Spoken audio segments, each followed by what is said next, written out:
Today we are taking a look at Marin Kitagawa from My Dress Up Darling. This is the Marin Kitagawa figure from the Yumemirize line by SEGA. My Dress Up Darling is a romantic comedy series built around cosplay, self-expression, and the growing relationship between its two main characters. Within that story, Marin is the central heroine, and her bright personality and highly expressive presence make her one of the most memorable parts of the series.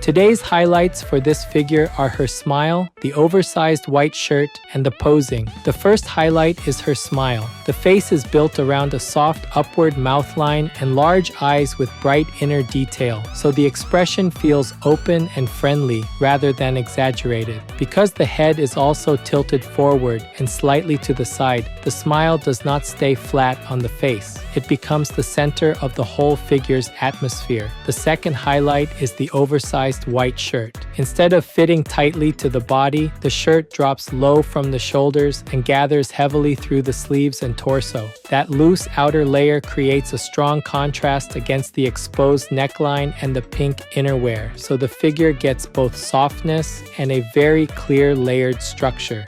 The third highlight is the posing. The seated position spreads the legs wide while the upper body folds inward and the hands come down toward the feet. That combination creates a figure that feels open in silhouette but still gathered at the center. The result is a pose that immediately draws attention to the face, chest area, and hand placement all at once.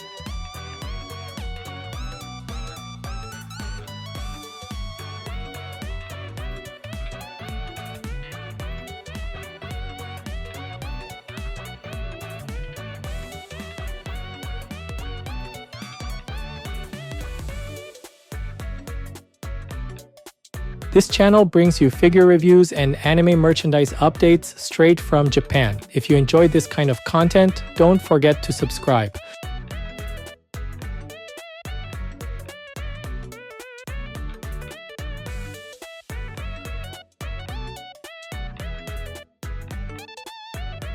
The head is built around a very gentle and inviting expression. The mouth curves upward in a narrow line and the opening is kept small, so the smile feels light and natural rather than heavily dramatized. That expression is reinforced by the eyes. They are large and clearly outlined, but they are not opened in a tense or surprised way. Instead, the upper eye line settles into a softer shape, which helps the face feel relaxed and warm. The cheeks also contribute a lot to the impression. A soft blush sits beneath the eyes, and because the face is slightly angled downward, that blush helps keep the expression from feeling empty in the lower half.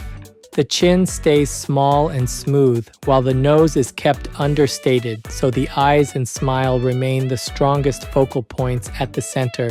Together, those elements make the face read very cleanly, even though part of it is framed by the hair. The hair adds a lot of character to the head design. Across the forehead, the bangs form a layered front section with narrow separations between the strands, and one long section drops down strongly in front of the face. That long front strand creates a vertical line that partially overlaps the face, which prevents the front view from feeling too open. Behind that, the rest of the hair is pulled back tightly toward the rear, where it gathers into a rounded bun-like shape.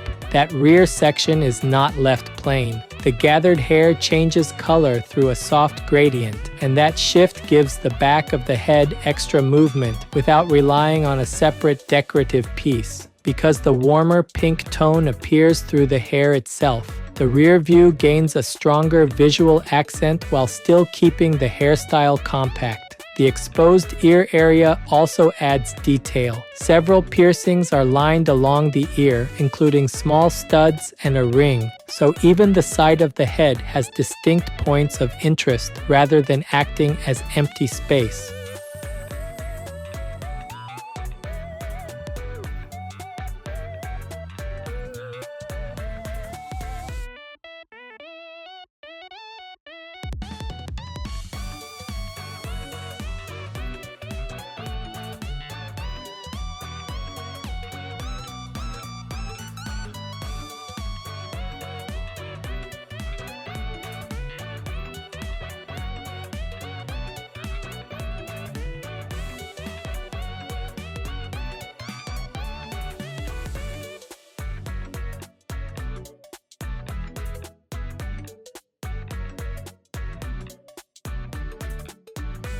The upper body stands out because of how the figure uses layered clothing rather than a complex costume. The neckline is opened widely through the front, and the white shirt falls away enough to reveal the pink bra underneath. Because the shirt and the innerwear are clearly separated, the chest area does not read as one continuous surface. It reads as an outer layer opening around an inner layer, which immediately gives the front of the figure more depth. The shirt itself is one of the strongest sculpted elements in the figure. Instead of sitting close to the shoulders and arms, it hangs loose and oversized, with the shoulder line dropping outward before the fabric descends into the sleeves. The collar opens broadly at the top, and the front placket continues downward through the center, but the opening remains wide enough that the pink innerwear becomes a major visual feature. That innerwear is not treated as a flat patch of color. The upper edge is shaped with a lace-like border, and a small white bow sits at the center, which gives the exposed area a much more finished look. The sleeves also do a lot of work. They are pushed up rather than hanging straight, so the fabric gathers repeatedly around the forearms. Because of those folds, the sleeves feel thick and soft, and they help emphasize the contrast between the oversized shirt and the slimmer arms beneath it. The arms themselves come down toward the center in a very restrained way. Instead of spreading out wide, they angle inward toward the legs and feet, which helps the upper body feel gathered and intimate. The back keeps the shirt from feeling too simple as well. A horizontal seam-like break runs across the upper back area, and below that, the fabric drops in broad vertical folds before collecting closer together near the lower center. That means the shirt has a different rhythm from the back than it does from the front. The front is defined by the open neckline and layered reveal, while the back is defined by the long downward drape of the fabric mass.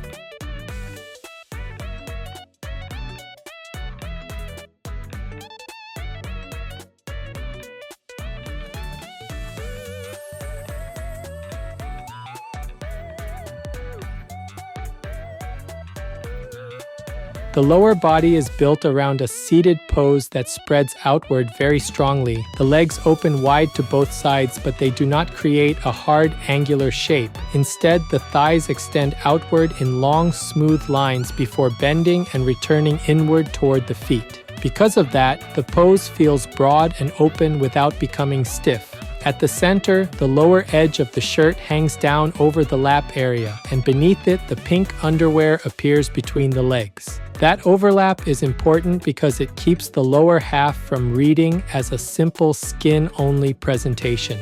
There is a very clear layered transition from the shirt to the exposed center area and then out into the legs. That layered center also helps connect the upper clothing section to the otherwise very bare lower silhouette. The legs themselves are sculpted with long, uninterrupted surfaces. The thighs are given a lot of width and softness in their overall shape, and the lower legs continue that line without heavy interruption. Because the pose keeps both knees bent and both feet brought inward toward the center, the lower half does not disperse attention randomly. Even though the silhouette spreads outward, the feet and hands bring the eye back toward the middle. The feet and hands are especially effective together. The toes are individually separated, and the toenails are painted pink, matching the fingernails and the innerwear color. That repeated pink accent helps tie together details that are otherwise placed far apart on the figure. The hands come down over the feet, and the fingers curl naturally across the top, so the pose feels physically connected rather than simply arranged. One finger also includes a ring, which adds a small extra detail right at the central contact point of the composition. What makes the lower half work so well is that it supports both openness and focus at the same time. The wide leg spread creates a large base shape, but the bent knees, inward feet, and hand placement prevent the pose from feeling empty in the middle. That balance is a major reason the full seated pose feels so intentional.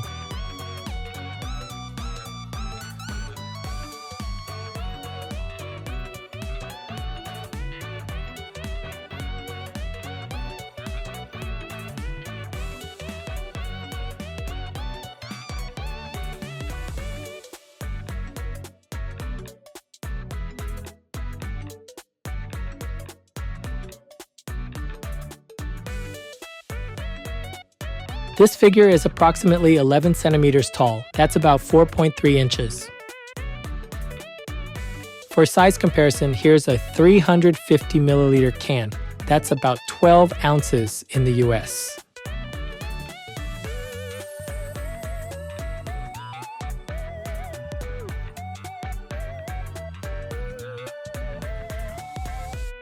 Overall, Marin Kitagawa by SEGA stands out for the way this figure combines a warm and expressive smile, a loose, oversized shirt sculpt, and a seated pose that feels both open and carefully centered. The head makes the strongest first impression. The soft upward mouth line, the large eyes, the gentle blush, and the slight tilt of the face all work together to create an expression that feels bright and approachable. That impression becomes even stronger through the hair arrangement, where the long front strand cuts down across the face, while the pulled back rear section gathers into a rounded bun and shifts through a soft color gradient at the back.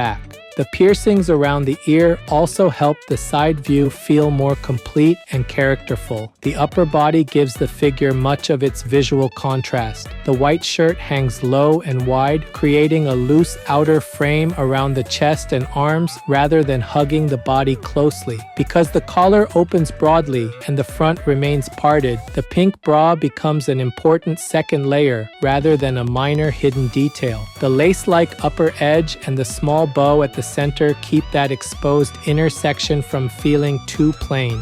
At the same time, the pushed-up sleeves add volume through repeated folds, which helps the shirt feel properly oversized.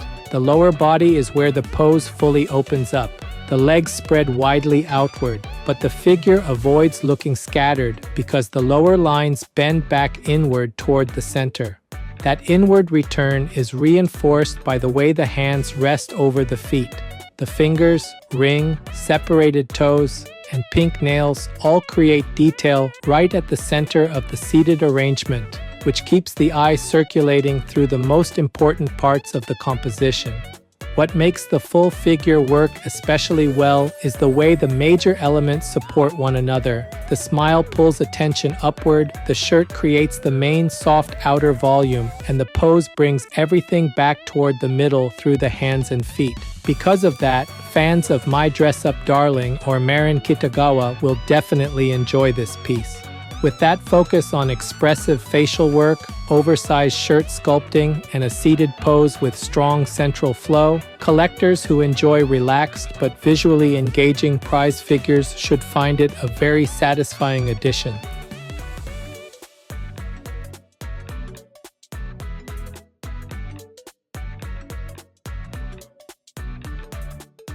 That's it for this video. If there's any part of the figure you liked, feel free to leave a comment and share your thoughts. Thanks for watching, and I'll see you in the next video.